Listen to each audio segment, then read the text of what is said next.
بسم اللہ الرحمن الرحیم۔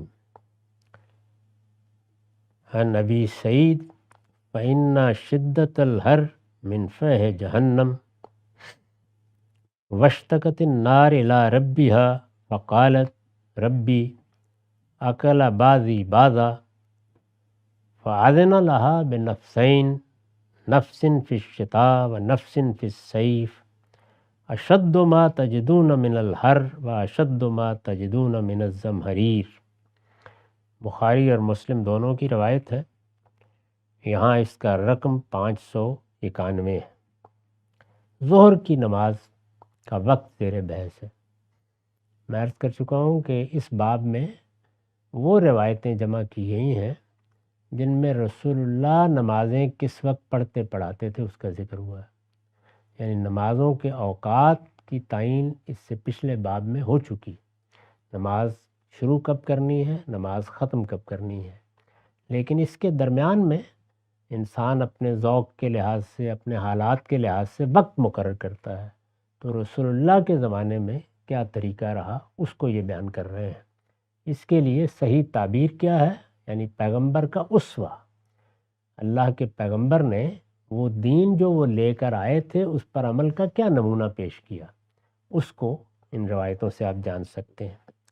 یہ کہتے ہیں کہ رسول اللہ صلی اللہ علیہ وسلم نے کسی موقع پر یہ فرمایا کہ یہ جو تم گرمی کی شدت دیکھتے ہو اور ظہر کا وقت زیر بحث، ظاہر لوگ آئے ہوں گے، بہت گرمی ہوگی، اندازہ ہی کیا جا سکتا ہے۔ ہماری مسجدوں میں جو اہتمام اب کر دیا گیا، یہ گھروں میں یہ تو تھا نہیں، تو گرمی زیر بحث ہوگی۔ تو آپ نے فرمایا کہ یہ جہنم کی حرارت ہے جو دنیا میں منتقل ہوئی ہے، اور اس کے بعد ایک تمثیل بیان فرمائی کہ تمہارے پروردگار سے آگ نے شکایت کی کہ پروردگار یہ تو میں اپنے آپ ہی کو کھا رہی ہوں، تو اس کو 2 سانس لینے کی اجازت دے دی، ایک سردی میں ایک گرمی میں۔ یہ جو تم بڑی سخت گرمی دیکھتے ہو یہ ایک سانس ہے، اور جو بڑی سخت سردی دیکھتے ہو، کہیں کہیں زمہریر کا لفظ استعمال کیا ہے، یہ دوسری۔ اور بخاری کی روایت میں یہی بات اس طرح بیان ہوئی ہے کہ فَأَشَدُّ مَا تَجِدُونَ مِنَ الْحَرِّ مِنْ سَمُومِهَا وَأَشَدُّ مَا تَجِدُونَ مِنَ الْبَرْدِ فَمِنْ زَمْهَرِيرِهَا۔ جو تم زیادہ سخت گرمی دیکھتے ہو یہ اس کی بعد سموم ہے، اور یہ جو تم سخت ترین سردی دیکھتے ہو یہ اس کے زمہریر یا اس کی ٹھنڈک میں سے پہنچتی ہے۔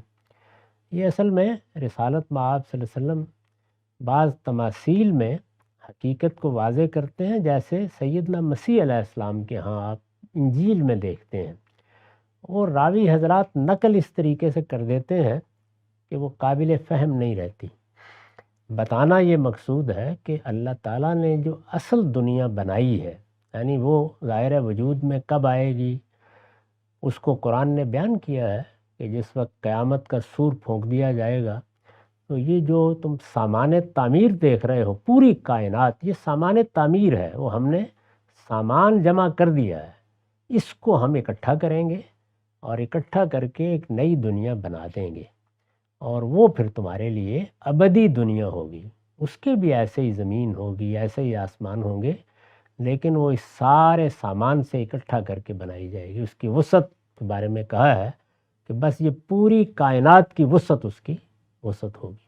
اس یا طول و عرض دیکھ لو، یہ کائنات اب تو ہم جانتے ہیں نوری سالوں کے فاصلے پر پھیلی ہوئی کائنات ہے، اسی کو ہم جمع کر کے سب کچھ بنا دیں گے۔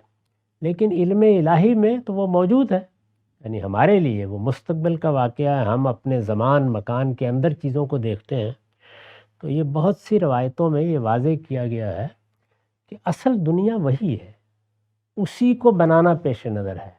اس سے پہلے جیسے عام طور پر دہقان لوگوں کو آپ نے دیکھا ہوگا کہ وہ کہیں نرسری لگا دیتے ہیں، اس سے پودے اکھاڑ لینے ہوتے ہیں، بعد میں فصل جہاں لگتی ہے وہاں لگانی ہے۔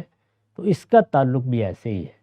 اس دنیا میں وہ سب چیزیں جو وہاں پر اپنی آخری صورت میں نمودار ہوں گی، یعنی اپنے کمال پر سامنے آ جائیں گی، وہاں نعمتیں بھی اپنے کمال پر ہوں گی، نظم بھی اپنے کمال پر ہوگا، جو عنایتیں ہوں گی وہ بھی اپنے کمال پر ہوں گی، ان کو ناقص صورت میں، کمتر صورت میں یوں سمجھ لیجئے کہ جیسے کسی چیز سے ہوا کا ایک جھونکا ہے وہ دنیا ہے۔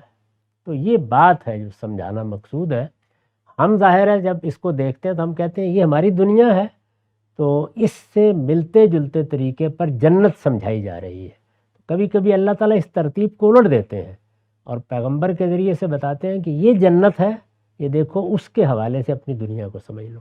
تو وہ ایسے ہی ہے کہ جیسے کسی نے ایک سانس لی اور اس سے کچھ تھوڑی سی گرمی آ گئی، کچھ تھوڑی سی سردی آ گئی، تو اس کو بیان کیا گیا اس میں، اس سے کوئی پریشانی نہیں ہونی چاہیے۔ وعن انس قال کان رسول اللہ صلی اللہ علیہ وسلم یصلی العصر والشمس مرتفعۃ حیہ۔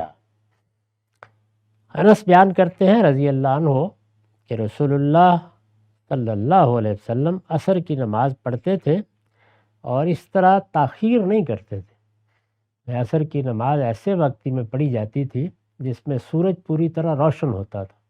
عام ذوق یہی رہا ہے، اور اگر اس وقت بھی جو ہمارے پاس علم ہے اس کی روشنی میں اوقات مرتب کیے جائیں تو آرام کا وقت اصل میں عصر اور مغرب کے درمیان بنتا ہے، یعنی وہ عام طور پر کیلولہ بھی اسی میں کرتے تھے۔ یہ جو ظہر کا وقت ہے اس کے بعد جلد عصر پڑھ لی جاتی تھی۔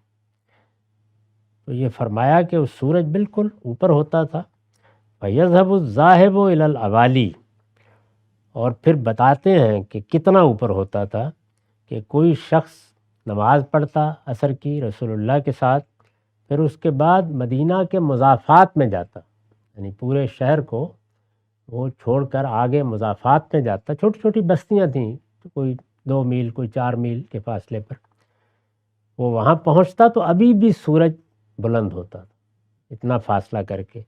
پھر وہ اندازہ بتاتے ہیں کہ وہ بعض الاوالی من المدینۃ علی 4 امیال او نحو، کہ جو بعض مضافاتی علاقے تھے وہ 4 میل کے فاصلے پر تھے مدینہ سے، تو وہاں تک بھی سورج ایسے ہی ہوتا تھا۔ یہ بھی بخاری و مسلم دونوں کی روایت ہے، اور اس کا رقم یہاں 592 ہے۔